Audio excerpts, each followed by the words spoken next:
And all pixelated. Okay, we're live. Woohoo! Yay! Welcome to Behind the Biz. Who do we have today? Let's see. I'm gonna invite you in right now. Yay! Okay, so if you're just joining us, I have Emily Caitlan with me. Sorry, I had to unplug here. And we are trying to be technically savvy. So this is running live on Facebook and YouTube for Academy of Makeup and Wig Design, as well as my personal Facebook page. But we are attempting to run it live on Instagram. Hopefully. By filming it. And we don't really know what we're doing. So we'll see. Let's hope for the best. So okay. If you're on Instagram right now, tune into my live, Megan, and then I can add you in. Oh, good. I'm not pixelated this time. First of all, I want to point out to everybody watching that you and I both have on quite heavy sweaters. Yes. Because literally October 1st hits, and I'm in my hoodies. I'm ready for Halloween. I brought you something that I thought you might enjoy because it's now October. Yes. I love you. Can we also talk about the fact that my desk is covered with little mini pumpkins? Did you paint that? No, they're so cute, aren't they? They're like cloth covered pumpkins. Yes. This is Halloween. This is. Yeah, I have my glitter ears in the closet, and I was like, Emily, she will appreciate this. So appreciate it. So you are in Las Vegas. Yes. And I'm in Houston, coming from Las Vegas. I miss you too. I reached out to you. You were one of the first people that I reached out to when I started to do this because Emily and I have worked together on various kind of freelance projects together. She designed for Cirque du Soleil for us 1 year, some amazing designs, 2 years, 3 years. Yeah, a couple years, yeah. Yeah. And then also for Cirque's One Night for One Drop was the makeup designer, which was a big undertaking. Oh my God. Talk about it. It was a lot, definitely a lot, while juggling, my duties at Mystere at the same time. But it was probably one of the most rewarding experiences ever. And gorgeous. Oh, thank you. Yeah, it was super beautiful. Thank you. It was so just incredible, and I was thankful that Cirque had opportunities like that because, as makeup artists, it was our job to maintain Natalie Gagne's design. So being able to have that creative freedom and collaborative effort with the team, it's unparalleled. So fun. And to have like a budget. Yeah. Amazing. I want to back up though, because before you were with Cirque, you were a wee Emily in Chi-Town in Chicago. Yeah, born and raised. That you still go back and visit a lot. Your family's still there. Yeah, both my parents actually ended up moving to Nevada. My mom is in Vegas. My dad's just outside of Vegas. And my brother is still there. But, my roots, my best friends are all back in Chicago. And I lived there for 24 years of my life. So, yeah, it's home for sure. How was it growing up there and deciding that like you wanted to be in the arts or you wanted to be a makeup artist, or what, like when you were growing up, how was that? Did you find yourself drawn to certain types of movies or TV shows as a kid that you were like, that I want to do that? The funny thing is I grew up watching Cirque du Soleil shows when they were aired on Bravo TV, when Bravo was an actual theater channel and not Real Housewives of wherever. I was watching literally since I was like 5 years old. I remember Jolion and Kidam and Alegria, and I knew I wanted to be a part of it in some capacity. I just didn't know how or what yet. But I was drawing costumes and fun things even as a little kid. So I figured maybe that was going to be my route. And over time, I started to really develop my craft, and I started doing makeup at 15 years old. So it's been about just over 15 years of doing makeup. Well, you're only 20. Oh yeah, only 20. So yeah, I definitely had a knack for it at a young age, but I had such a passion for circus and Cirque specifically. My brother is also a professional artist. So I grew up. I'm sorry, what was that? I didn't know that. Yeah, I grew up he's actually a professional graffiti artist, and he's very well known in Chicago.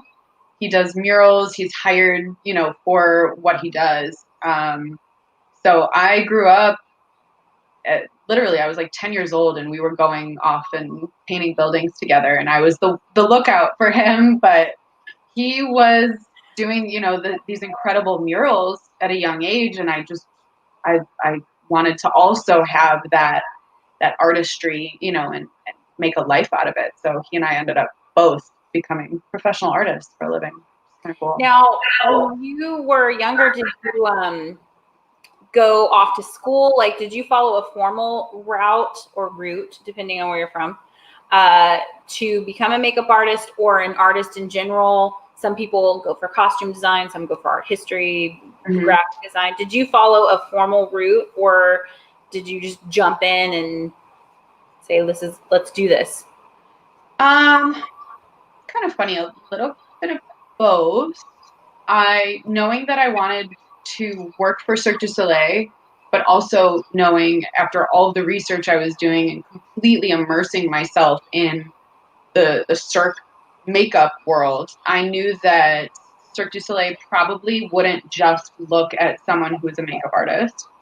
So I ensured that I knew how to sew, and I learned how to maintain wigs. I was not a wig maker by any means, but I decided that the route I was going to take, because I had really no interest in going into beauty school, I went to university. I went to the University of Illinois at Urbana-Champaign, and I studied a little bit of business and costume design. Smart. So yeah, I originally went in as a business student, ended up hating it, and took an elective class. It was like Intro to Makeup 101. And I was like, oh, it'll be an easy A, it'll be fun. And I found that I loved everything about the theater school there. I felt like I was completely at home. It was all in my wheelhouse. So I went that route. I studied abroad in China. I met some amazing people, and because of the costume design route, they incorporated some makeup, but it was a good way for me to balance, my full theater education. So not just being a makeup artist. I wanted to be well-rounded when I left school and feeling like I was completely prepared to, offer myself as an applicant for Cirque du Soleil. Don't you find, I have this conversation a lot with prospective students and then also people in the industry, that being prepared to have conversations with your colleagues on a production. So say it is the costume designer, or it is the lighting designer, or the producer, or understanding what exists outside of your little bubble, that it all plays together, and how does the lighting play into everything, and in your makeup design. I think that that's so important for people to hear, that as a professional makeup artist now and business owner, that was something that you found very helpful. 100%. Theater arts in general are extremely collaborative. So in order to design a successful makeup, I have to talk to my lighting designer, and I have to understand the mood that's being portrayed. I have to understand, maybe in a specific scene, what gels they're putting on the lights, because it might completely wash out all of the makeup design that, I had planned in my head. So to create a very, very effective setting, you have to be able to talk to your other designers and collaborate and make sure that it's being expressed. Yeah.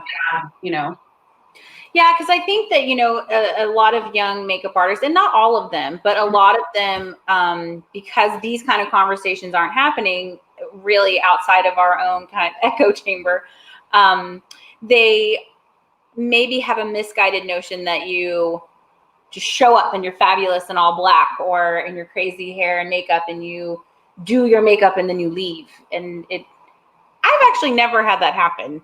I don't think. Because you care, and you want to make sure that you're hands-on with it and you're seeing everything through to the end. If changes need to be made, you're right there to do so, right? Yeah. Right. Like now we want them to be in water. How do we change that? No. I think that's amazing. So when you were I'm going to put your little banner up now, but when you were in Chicago, there's a couple of different ways you can go with Cirque, right? Like I didn't realize this in my 20s that you could go on tour with anything. I was on a different path, but you could go on tour with Cirque. You could work in Las Vegas with Cirque. You could work in Florida. There's like a couple of different Montreal, where the headquarters is.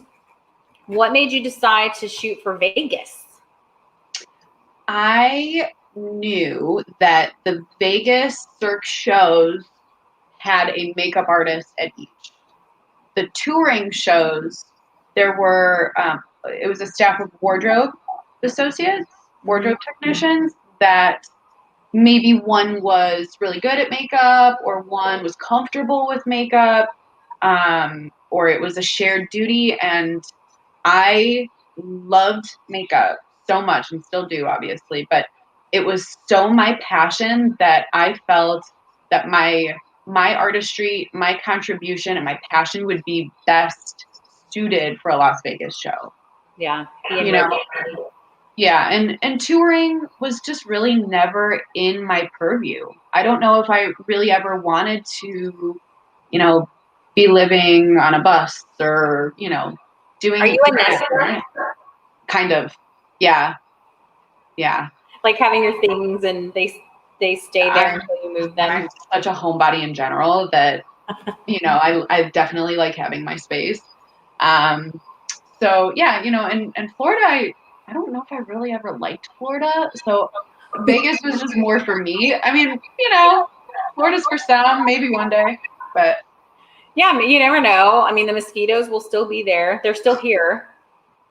It's definitely a thing that I was not prepared for when I came back, even growing up here, was the mosquitoes. And the now good hair days are setting in because the humidity's low. Yeah. But living in Vegas, it's like always a good hair day. Totally. Chicago, I was eaten alive by mosquitoes, so I was just done with the humidity in general.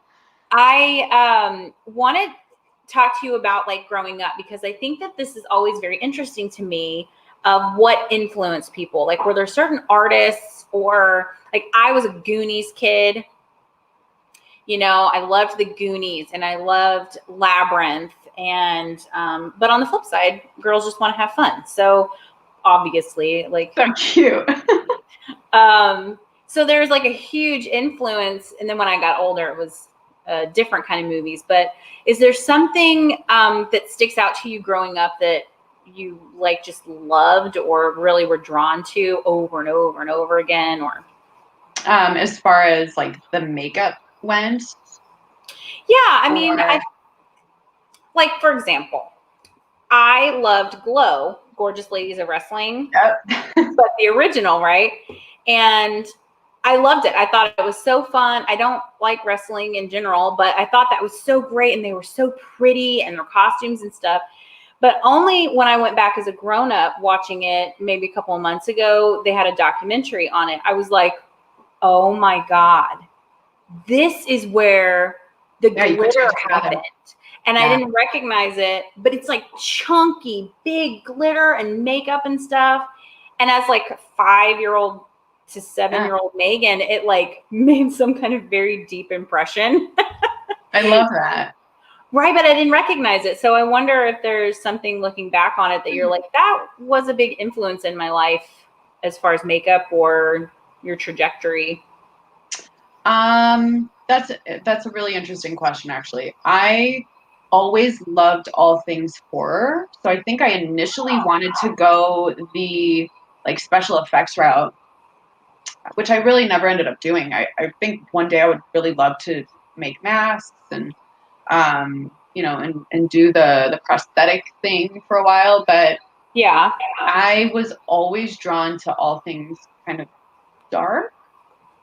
If you could see my makeup room right now, it's all things dark and But you horror. love Halloween and I was born on Halloween, so being a Halloween baby, it's me, part of me. So I would say that. I would definitely say, again, watching Cirque du Soleil as a young kid, that was just embedded in my brain. And I'm 30 years old, so growing up, MySpace was a big thing.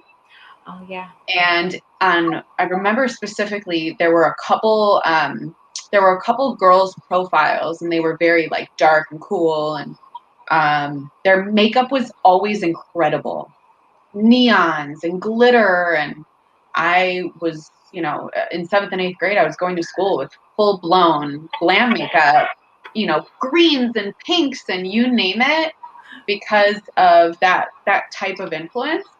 I was also into a band called, I don't know if you know of them, AFI. Oh So, yeah, I had a big crush on him. So Davey Havoc was a self-proclaimed Mac girl, and his makeup artist was actually Jeffree Star at the time. Really? Yes.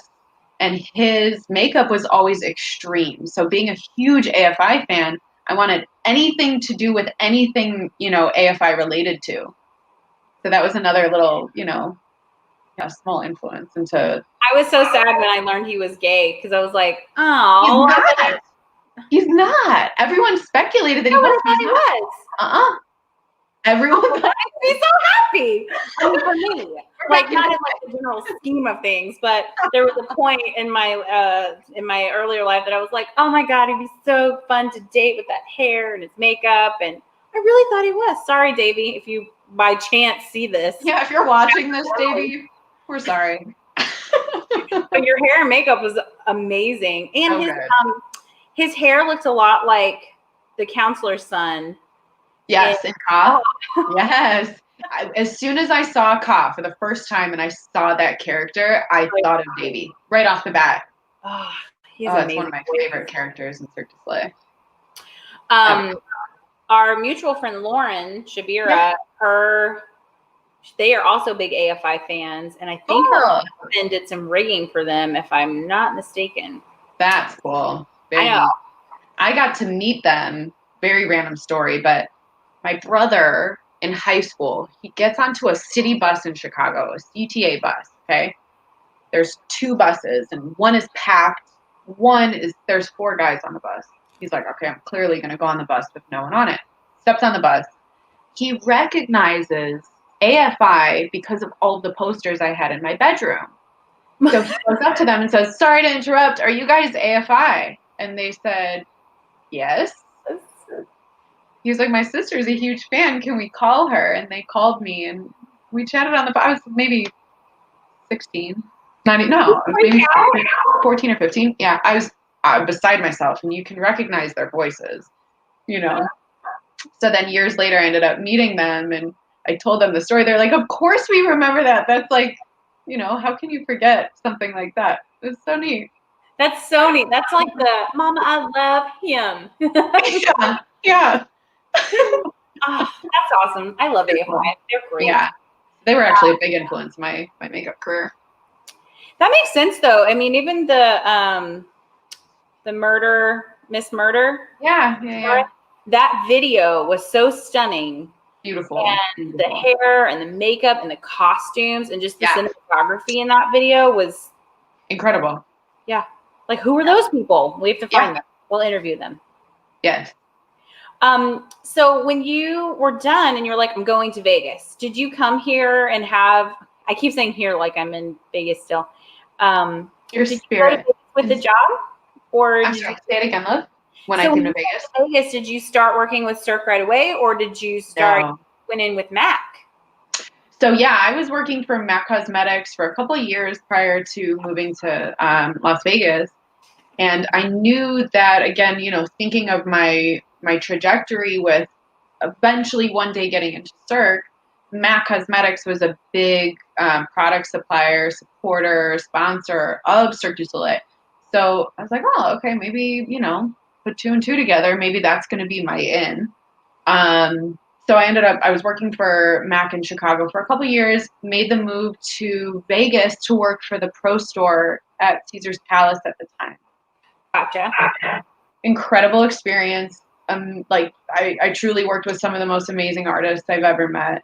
And we had, because it was the pro store and it was very well known, we had a ton of celebrity clients come in. And, for a girl from the Midwest, that was so eye-opening. And I felt truly like I was in the right place at the right time. So I had been asked to work, because with MAC Cosmetics, specifically the pro store, we were oftentimes asked to do outside gigs. We were doing the Guns N' Roses residency at Hard Rock, which was amazing. And then they had asked me to body paint. That's all they said. Hey, we have a gig for you coming up. We just would love to know if you could body paint. Sure, great. So had no idea what it was going to be for. I ended up going to dinner with one of my managers, and she said, because everyone knew I wanted to work for Cirque. She said, so are you super excited to body paint for Cirque du Soleil? Were you and when I tell you that I lost it. I was crying my eyes out at dinner, like, you're kidding me. So, yeah, it was so amazing. So that was the first One Night for One Drop that I worked, and I had done some body painting. And I guess one of the artists that I had been body painting, I mentioned that I had always wanted to work for Cirque, so this was such a dream come true. And a month or two after One Night for One Drop, he messages me on Instagram to let me know that the makeup artist from Mystere was going to be leaving and that I should apply. See, it's how it all works. It's so crazy, because throughout college I had applied to Cirque du Soleil. I'm telling you, every year without fail, over and over. Okay, I was emailing my resume to people. And was this the first year for One Drop at Bellagio? Okay. The second year at Mandalay Bay. The second year. We did the first, and then we came back later. Yeah, because I'm like, were you there? Oh, that's so funny. Yeah, I did the Mandalay Bay one my first year. So that was the second year of One Night for One Drop. Yeah. And long story short, 4 months of interviewing, and I got my position. It's amazing. It's so crazy how. I know. I mean, I think this would be a good moment to talk about the power of your dreams, really. I mean, some people we were talking about the idea of luck. And while I do think that there is luck, I think that the hard work that goes in behind the scenes on luck is really underrated. Absolutely. So I know that you are definitely a person of the universe, and you believe in those kinds of putting things out there and attracting them, the laws of attraction and stuff. I mean, do you think that has some weight on this amazing journey of making 100%. Sure you're available? Yes, 100%. I am, like you said, I'm a firm believer in putting things out into the atmosphere, making your dreams known. And I think it's also worth mentioning that people, and I heard this all too often, oh, it's all about who you know. It's all about who you know. I think the takeaway from it is that it could be all about who you know, but it's all about who you've made connections with and how you foster those connections and water your seeds. So I could know someone, but it doesn't mean that they're going to think of me when an opportunity comes up. So how am I going to make that happen? Maintaining those relationships and putting yourself out there, sending those emails, introducing yourself, even though you may get kind of shy, you may have some sort of, social anxiety. Make yourself known in a very positive way. And that way you're memorable and you come to mind when things come up, that's part of putting things out into the atmosphere, because if you don't, how are they going to know you want that? It's true. People are not mind readers. And also, I think the important part of fostering those relationships is being genuine. And because I think we all have, just working at Cirque alone and having people know we have ticket availability, you know, it's one thing to kind of loosely keep in touch with people, keep up on their lives, how's the career going, blah, blah, blah. And then not hearing from somebody, like meeting them once in an event, you don't hear from them for like 5 years. And then when you do, it's not even, how's everything going? It's just, hey, I need a job. Do you have any? Yeah. And you're like, well, no, but I'm fine. Thanks. Like, I agree. Yeah, totally. You know, and it's, especially in Vegas, I hate saying this, but there are definitely going to be those situations you encounter. And I could say this about anywhere, but Vegas seems, let me rephrase this. It's very different from how I grew up. There's definitely a lot of people that are, it's more transient, it's come and go, and it's what can you do for me? You know? So if you're maintaining relationships with people that you not only see, you know, good potential for growth in the both of you with, but people that you could genuinely connect with as not only an artist, but just a, you know, on a human level, maintain those relationships and friendships, and it will be mutually beneficial, whether it's for a job or whether it's friendship, you know? I think that those interpersonal relationships are so crucial, especially nowadays when we have so much social media and we're behind our computers and phones. You know, being personable and connecting with people is so fruitful. It can be so fruitful. Yeah, I think part of that comes back to that theater background too, a little bit. Yeah, I could see that. A lot of it is how you're raised and stuff. You know, I was raised in the South. You were raised in essentially Midwest. Yeah. And so you, not that other communities aren't, but there is, I'm from a very small town. And so you tend to, well, you don't know when you're going to need them someday. So you go and you make sure and you check on people and you foster those, like you said. And then theater is such a small world and it is so collaborative that those bridges can get burned so easily. And I found that in Vegas as well. It's a very small town.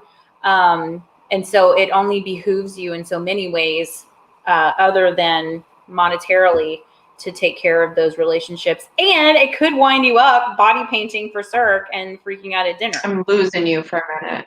Hang on 1 second. Am I there? Am I here?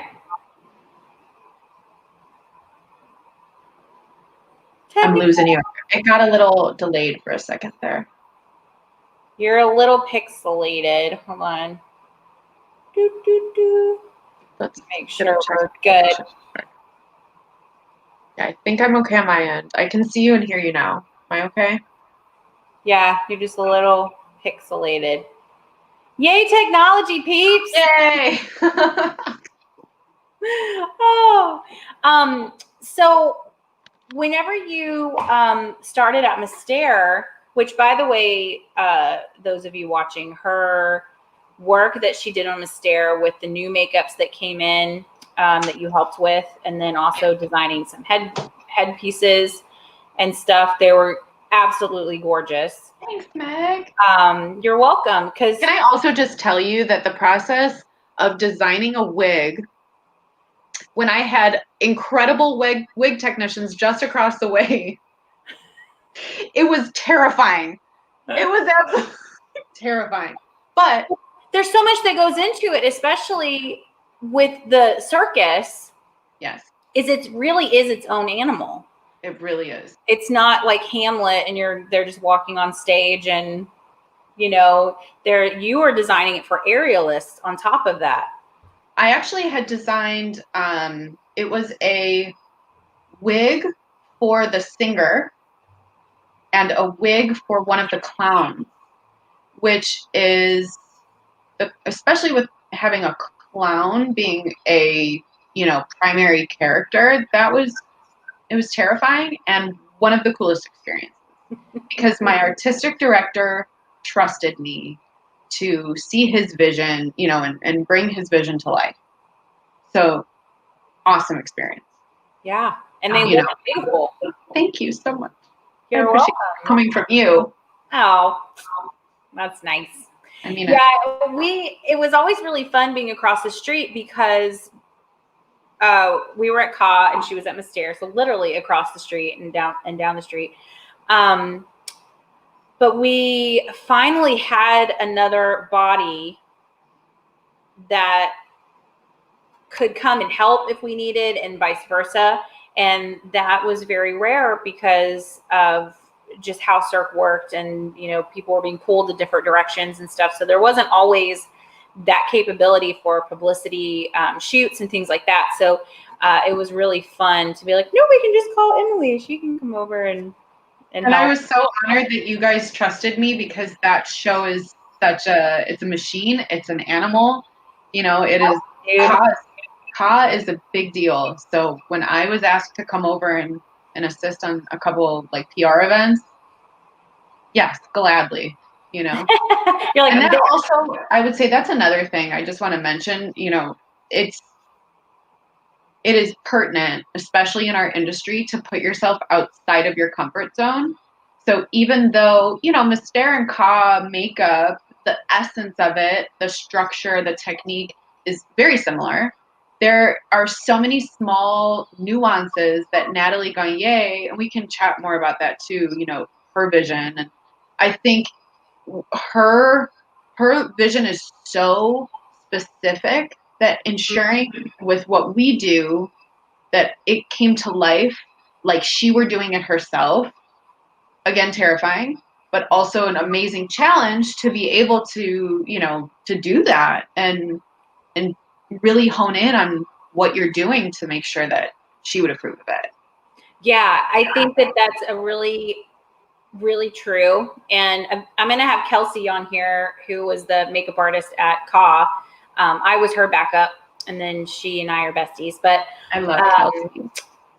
I'm going to get her on here as well to talk about that very thing. Like, not only are you doing makeup and you're teaching people how to do the makeup, because the performers do it for themselves for the show, but for the PR, not only are you doing it, it's also going to get photographed like this close.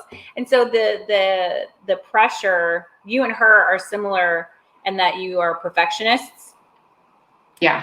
And I think she'll agree with me that sometimes she would be like, okay, I have to put this down. I have to step away from it for a minute and stop monkeying around with it. Because as an onlooker, I'm like, it's gorgeous. And she's like, oh, we see the smallest thing.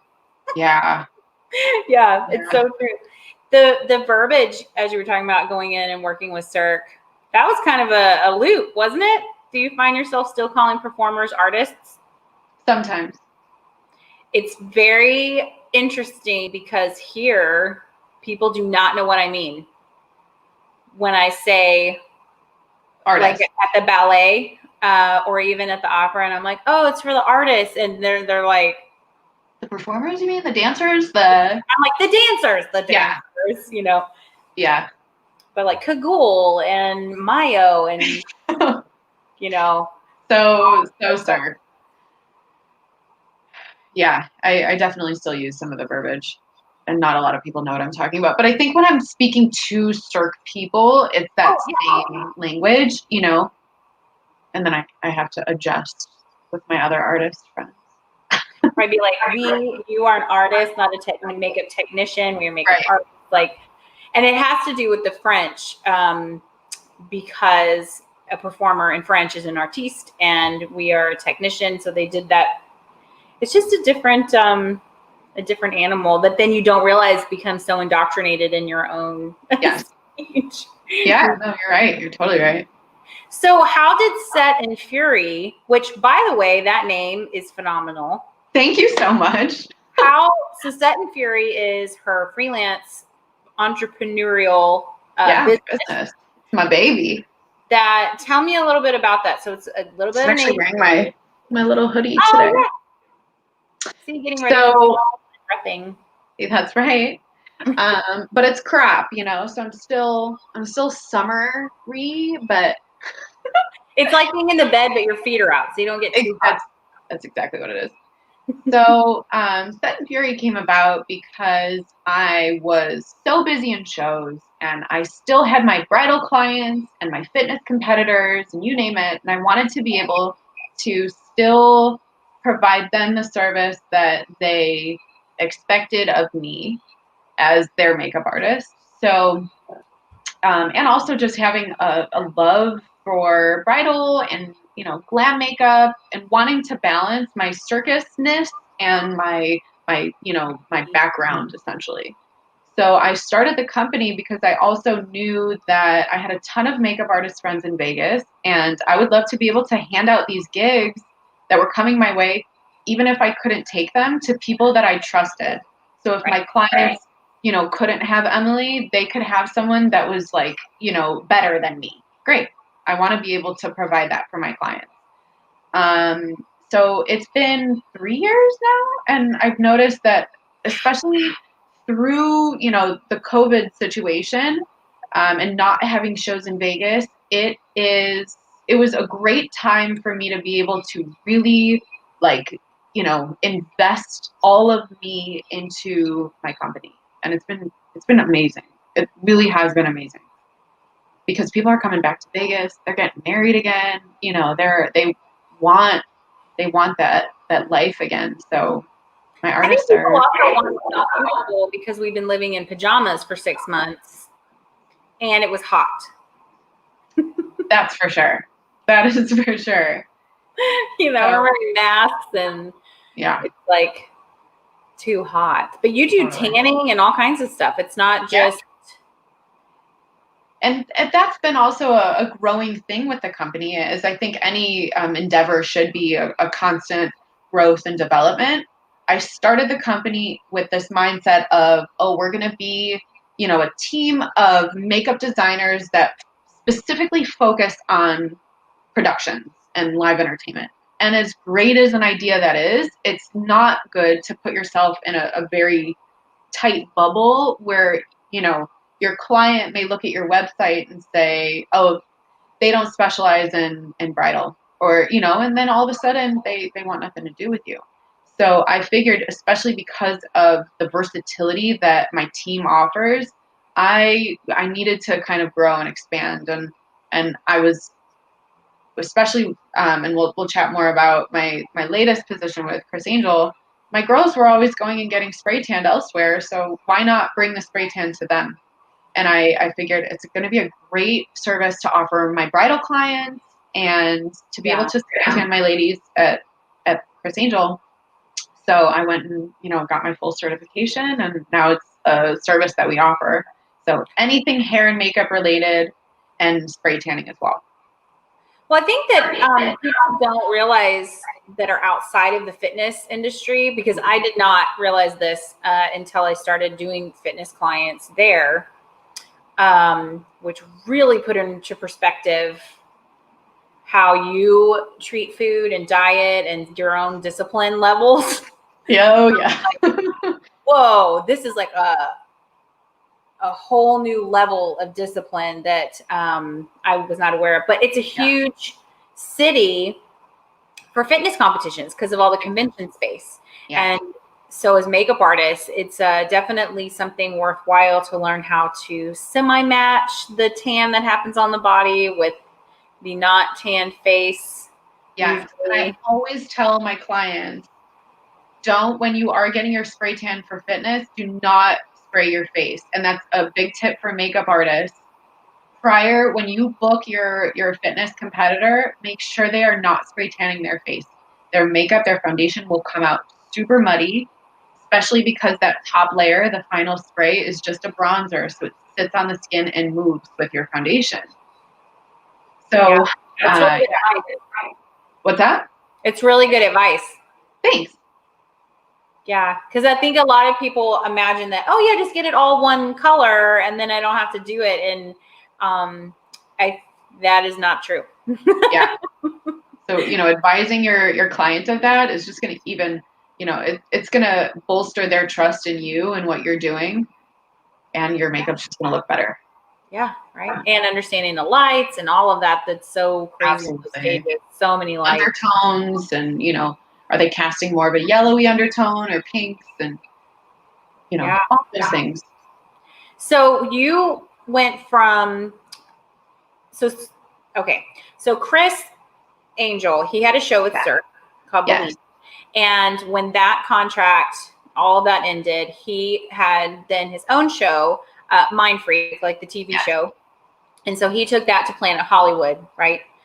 And then you went from Cirque on that side to being now his personal hair and makeup person at Planet Hollywood. Yes. So I'll give you a little. So I, as a makeup artist for Mystere, I will also mention, and you can attest to this, it's rare that you have the opportunity to go and help at another show.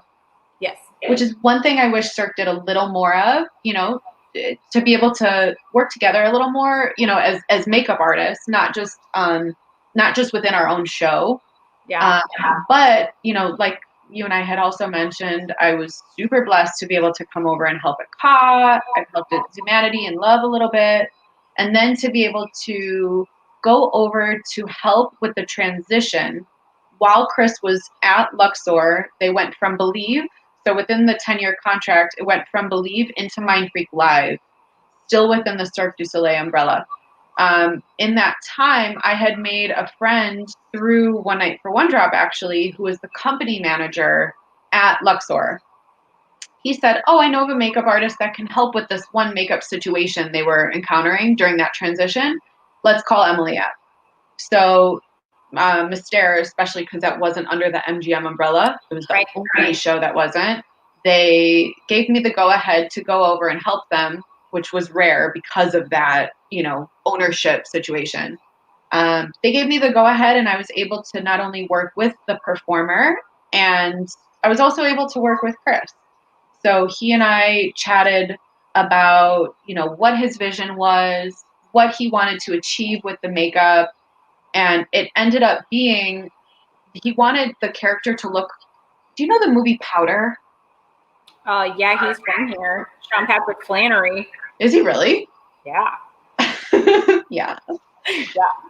So Criss's vision was for this one artist to look almost like Powder. Oh, okay. And because it was such a tight makeup change, and that performer was going to have to go from his contortion act and hand balancing act straight into another act without looking powdery white and being himself again, it actually ended up not being achievable, and it was just a lighting situation. But that was part of that collaborative nature, and I was able to work with Criss and his team, and I was shocked when I was there. It was like one of the most positive workplaces I had ever stepped foot into. So that definitely resonated with me. And the way it actually all went down to get that position, we're all sitting in a meeting, a big company meeting, or it was a full Cirque du Soleil meeting, I think at MJ1. And they had announced that Criss was going to be leaving and going to Planet Hollywood. And I texted that friend of mine and I said, hey, I'm thinking makeup design. I'd love to be a part of the new show if there's an opportunity. And he said, you would be perfect. His makeup artist is actually going to be leaving for this next venture once he leaves Cirque du Soleil. And I interviewed, and he remembered me. So, fostering those relationships is huge. Yeah. And I think reaching out too. I mean, I think Kelsey and I've done that when they did One Drop. It was the circus one, maybe. Oh, it's Humanity. Yeah. And they had brought us on, and we wound up designing for the after party, which is its own. I was there with you, I think, right? Yeah. Its own giant thing. But reaching out to those people and saying like, oh my God, I think we would have so much fun. Yeah. Collaborating with you on this. Would you be interested? And the worst they can say is no. That's exactly what I was going to say. What's the worst they could say? No, we're all set. Thank you, though. Thanks for thinking of us. Great. Cool. I'm here if you need anything. Yeah, exactly. And then if they are in need of somebody, then you get to go in and have that interview or have that discussion or, whatever it is. With COVID and the show closing, what do you find is keeping you kind of, now that things are more open, that is helping with your business and stuff, but what do you find is giving you hope in the situation and keeping you uplifted and not going bonkers? I will say that having all of this downtime for all of us, I think has made us appreciate the arts a little more and what live entertainment really offers people. It's truly an escape. It is expression in so many ways.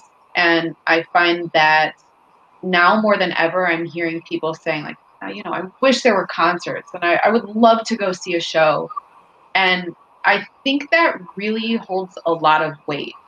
There's a lot to be said about that as something people are desiring right now. So I'm very, very confident that shows are going to come back full swing, better than ever. More people are going to be going and appreciating the arts and not just asking for comp tickets and actually going and buying a ticket to support what we do backstage, and on stage. So it's even though initially I think for all of us it was a little bit of a shock and a big emotional roller coaster. I know that, how long has it been? 6 months now? Nearly? March. Yeah, I think we're all just ready to be back, So I would say the downtime has helped me as, a business owner grow my company and be able to offer my team more gigs and glamming around the city. That's been great. But, we all want that love again, that arts love. Yeah, the thrill too.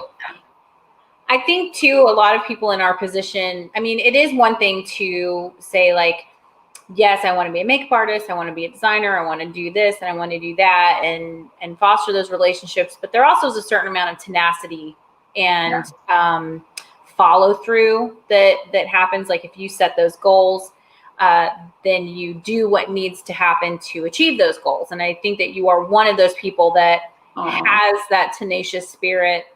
Thanks, that says, I'm going to do that.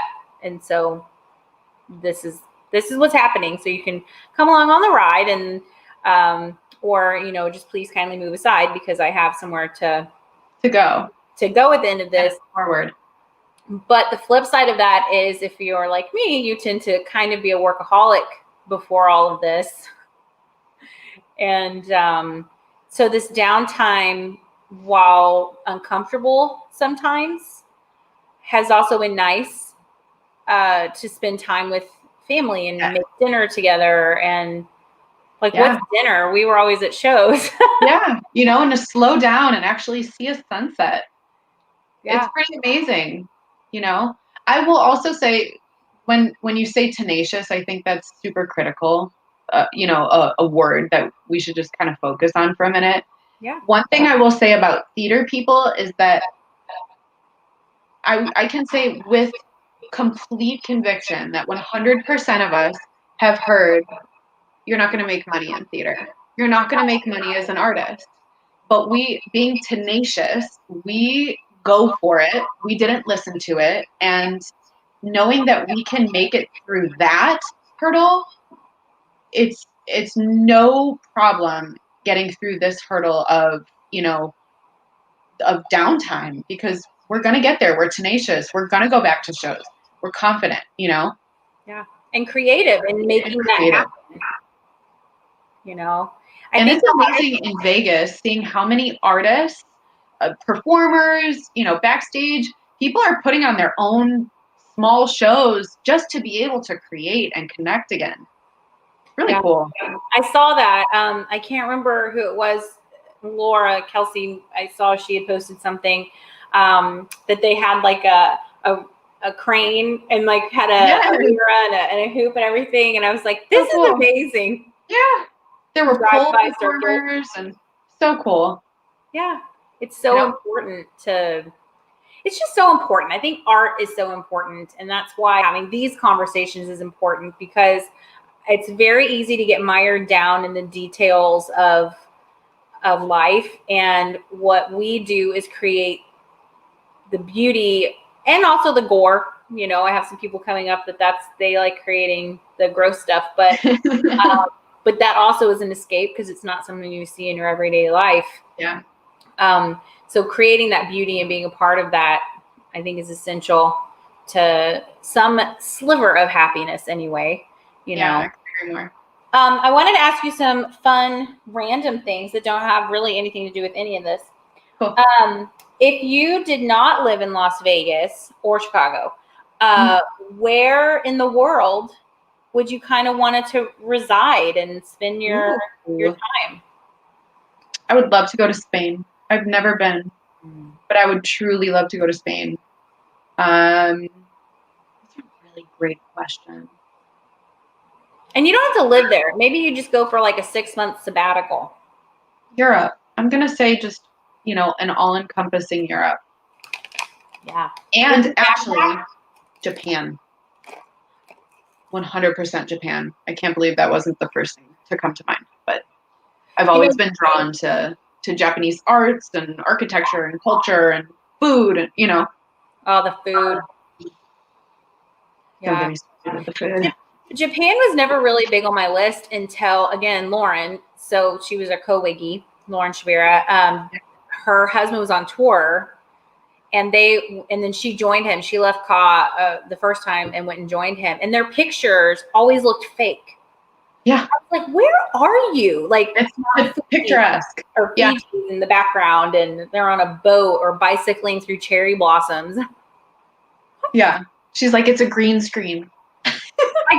She's like, I'm actually in my hotel room. Yeah, I'm still in Vegas, girl. What is your least favorite word? My least favorite word. Palm. Alm? Palm. Oh, like a palm? Palm. You don't like how that sounds? No, and I don't like moist palm. I think it's just weird. No, when you say palm. Sometimes I say the L when I say walk. Walk. I don't know why. Like I talk it. I'm going to walk and talk. So I wonder if palm is similar. If people just say palm or palm. Palm. It's not comfortable to say, you know, palm. The palm of my hand. It's in the palm. That's a funny question. Do you have words that you love? Yeah, I probably used them all today. I actually love tenacious. I love volatile. Ooh, that's good. Yeah, that's a good word. Picturesque. We use that one when talking about Japan. Yeah, that's good. They're very descriptive. I like descriptive words. Adjectives, if you will. What is your idea of happiness? To kind of go out on a very giant esoteric note. My idea of happiness and being happy is being surrounded by people I love, feeling supported, and truly feeling fulfilled, whether it's artistically, whether it's in, you know, personal relationships, that fulfillment, and like I'm a contributing member to, again, the arts or my friends and family. I think that's truly happiness to me. And for our very last question, because we have some viewers that are watching that are younger and they are interested in the arts or they're starting out, what would you tell them, or even like Emily, you know, 14-year-old, 15-year-old Emily, what would you give as a piece of advice? I would say be relentless in your pursuit and be a good person. So relentless in your pursuit in that if you want something bad enough, you absolutely have the power to make it happen. So getting rid of the notion of, well, I can't do it because, you know, and coming up with these reasons why you can't. At the end of the day, it's going to be like a self-fulfilled prophecy. If you are telling yourself that you can't, you won't. So be relentless in your pursuit to get from point A to point B, but in that journey, be a good person. You know, don't see other artists in your field as competition. See them as people you can learn from. See them as people that can also learn from you, and you know, have that collaborative mindset. You're gonna nail it, whatever you do. Yeah. Work hard and be nice to people. Totally. It's so simple, but you know, it's complex at the same time. So if you can do that, you're gonna be successful. And do you ever have days that you feel like an imposter? I was talking about this, that imposter syndrome where you're like, Yeah. I don't know what I'm doing. And then you get there and Yeah. you're like, oh, I know what I'm doing. Okay, I know what I'm doing. Like, 100%. right. I remember when I got my job with Cirque, I definitely felt like that. Oh, yeah. Like I'm a little fish in big waters right now. I don't know what I'm doing. But Yep. as soon as I really started training, I was like, yes, this is so me. This is so for me. I'm so for this, you know? So yeah, I totally feel that. I think that dose of fear is healthy. It keeps us going and training Grounded. and learning. Yeah. And I think if you ever stop having that one tiny grain of doubt, you should probably maybe find something else to do. I also find that the opportunities, the gigs, and you know, the projects I'm working on that scare me and that I feel like I'm not prepared for, I end up doing the best at. When I go in feeling a little too like, oh, it's just a beauty makeup, it's fine, I end up not really liking what I do, and you know. Yeah. No, it's true. Aw, I'm so happy to see your face, and I'm so good to thankful see you. that Thank you for inviting me on. You're welcome. It's So going to go on the YouTube, so if people missed it, they can go to Academy of Makeup and Wig Design YouTube and rewatch it and fast forward and rewind it and screenshot. Yeah, screenshot.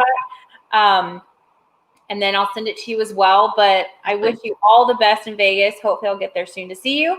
Thank you. I hope to see you soon, and I wish you all the best in Texas. So good seeing you. You keep in touch, okay? Thank you. You too. We'll chat soon. Bye, love. Goodbye, doll. Okay.